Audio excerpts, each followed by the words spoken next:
Hello everyone, welcome to Strings and Pages. I'm your host, Kevin Sullivan. We are reading you know where we're reading by now if you've been tuning along. This is the Rings of Hydra of Great Escape, Chapter 11.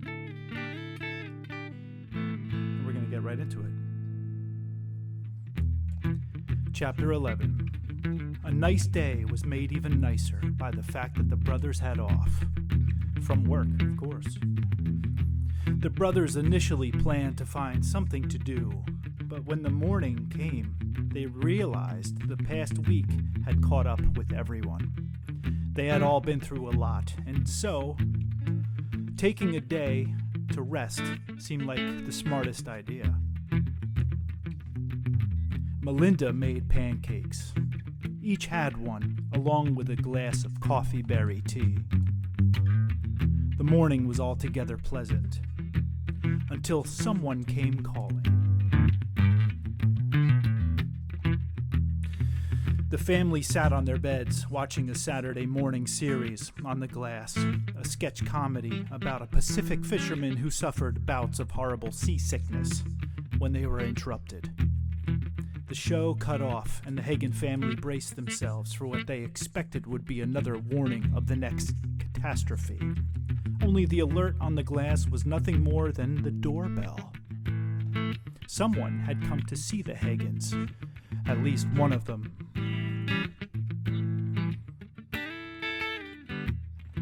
Joe's bed was closest to the door, so he answered it. Enforcer Evans stood on the other side. "Good morning," he said. "Is this a bad time?" Joe turned to his family, then back to Evans. "No, of course not. You want to come in?" Even though the size of the Hagens' home made this a ridiculous proposal, customs were customs, and Evans didn't want to be offensive. "Sure, thank you," he said. He then took one step inside the cube where he could go no farther, as he had run out of space. "I came to say hi and see how your visit went, Joe. Not that I need specifics, just general concern." "Oh, I'm fine," Joe said, "but I appreciate it, thank you." Joe's face told a different story, one of a good ass-kicking. The swelling in his eye had gone down, but it was still discolored, still looked sore. Evans took a closer look at it. "Those guys got you good, huh?" he asked.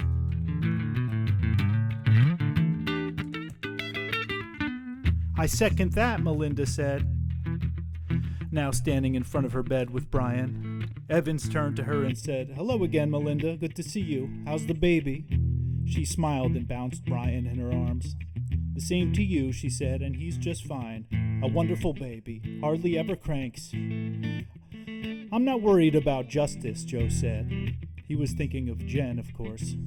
He had no idea how closely she was related to the Reynolds gang, and he was afraid to drive any kind of wedge between them.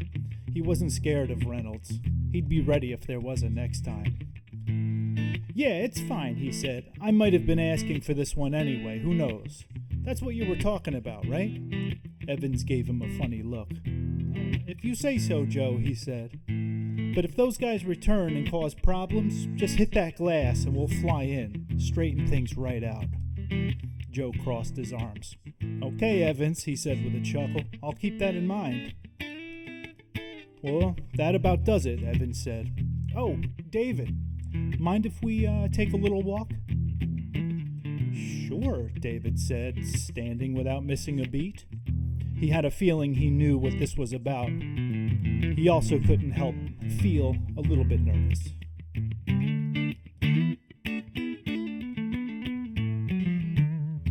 The sun was getting hotter now as David and Evans strolled down the solar road. They didn't get far when Evans broke the silence. "I got a call," he said. "Any idea from whom?" "It wouldn't be from a man of science or medicine," David said, trying to be jovial. "In fact, it would," Evans answered. He looked David in the eye with a look he hadn't yet shown him, and it scared him. David stumbled. "If you..." He never expected Evans to take this position when he made the decision to take Melinda to the doctor. He hadn't really considered having this face-to-face at all. At the time, he saw only an opportunity. Now he'd wished he'd thought it out, tried to contact Evans to ask first. Evans didn't have to say anything. David felt bad enough already. Evans still handed it to him. "Have I done something to offend you, David?" Evans asked. "You certainly haven't, sir," David answered. "Then why would you assume you could use my name to schedule appointments in another sector? Are you me now, David? Are you suddenly licensed by the domain to carry weapons or access warp drive? Are you licensed to kill, David?" David had trouble looking Evans in the eyes, but made his best attempt. His father had always told him looking another person in the eyes was a sign of respect and honesty. "I am not," he said. "I don't know what I was thinking." Evans put his hands on his hips and walked in a circle, shook his head. "Fortunately for you, David, I think I do. You were worried for your wife's well-being, and so you took a chance." He waited for David to respond, then added, "I doubt you even know the amount of trouble your actions could have put us both in, so it's hard to hold it against you. Plus, I know why you took to see her, to Dr. Clemens. Just from an experienced observation. She's got the SD. She's dying." A tear ran down David's cheek and fell off his face before his finger could wipe it away.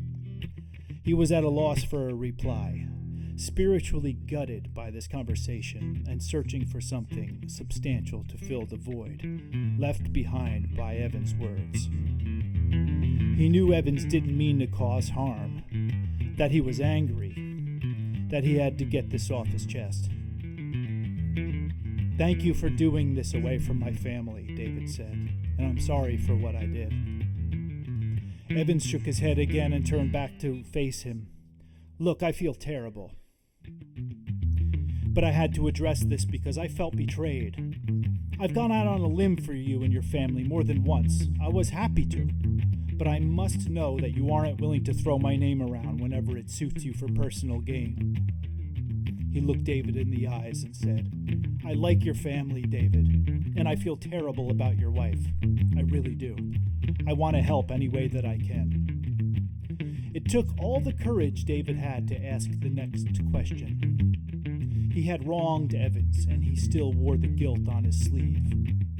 He also felt that if he didn't ask this right now, that he might not get another chance. He took a deep breath and said, "Is there a way you could help us, Enforcer Evan?"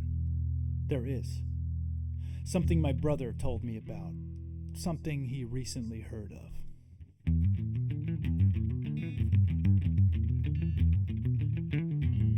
The door opened and David stepped inside. He wore a long face, like a schoolboy having been chastised for his misbehavior.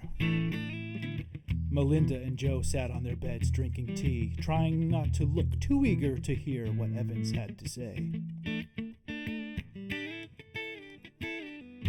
Given the way Evans had requested the talk, any sensible person would have expected the conversation would have been at least slightly sour. At the same time, the only impression the Hagans had of the man was a good one, and so there was hope that the subject of discussion might be positive. David's look suggested otherwise. "I can't take it much longer," Joe said. "You gonna tell us or what?" David sat on the bed and exhaled deeply. "It would be better if I didn't." He plopped onto the bed and ran a hand through his dark brown hair. "Geez," Joe said, "that bad? Are we in trouble?" "What did you do?" Melinda asked. "What did he say?" David's frown faded into a smile. He said, "We're getting new jobs." Joe looked up with wide eyes. "New jobs? You don't mean..." "The build-to-own project," David said. "We're in. I shouldn't say that yet. We're probably in. Evans just has to double-check on something." "Are you serious?" Joe asked, jumping from the bed. "Do you know what this means? Melinda, did David tell you about this?" "No." I didn't tell her anything because I had already considered it myself. Hell, I didn't even know if it was a real thing. Well, it's real and potentially life-changing. And I have some details. Do tell, Joe said, sitting back on the edge of his mattress. The complex in question is to the south. You see, Ring 2 has always had a half-a-mile strip that was deemed a no-build sector due to a foam issue underneath. It was a problem for a few decades, only to be solved almost 8 years ago. And now they're building it up, Joe said, clapping his hands. I told you guys we'd get out of here. I still don't understand, Melinda said. What are we doing? David turned to his wife and smiled. We're going to join a new work program. No more nasty prisons, where we'll be building new cubes, nice ones, here on the second ring. We might not get paid as much, but we'll still have enough for food. So you're getting a better job? Melinda asked, but it pays less. It hardly pays at all, David said. Melinda became confused. Then this is is this exciting news? Because, my dear wife, 2 of those cubes will be ours. You'll have one of the nicest kitchens on the rings, Joe said. He was exaggerating, of course, but he wasn't too far off. It would certainly be the nicest kitchen Melinda had ever called her own. David took his wife by the shoulders and said, Evans was angry at me because I brought you to that doctor without asking him. He was right to be, and I apologized. He wants to help us, though, and I believe he'll come through. It's true, my dear. We will most likely be building our own cube, and it will be a dream come true. Melinda bounced Brian like she always did when she was nervous. Only this nervousness was different than most other times in her life. I don't believe it, she said. I want to. I'll believe it when I see it. I understand, Joe said. It's okay to be skeptical, Melinda. In fact, it's better that way. When we all have our own rooms, it'll be that much sweeter. So what do we have to do now, Dave? David looked at his brother and shrugged. I guess we'll wait and see. Well, that was chapter 11 of the Rings of Hydra's Great Escape, and I thank you for being here, for your ears and your imagination. Certainly for a like or a subscribe, that would be wonderful, and you can hear when the next chapter comes out. Love you. See you on the page.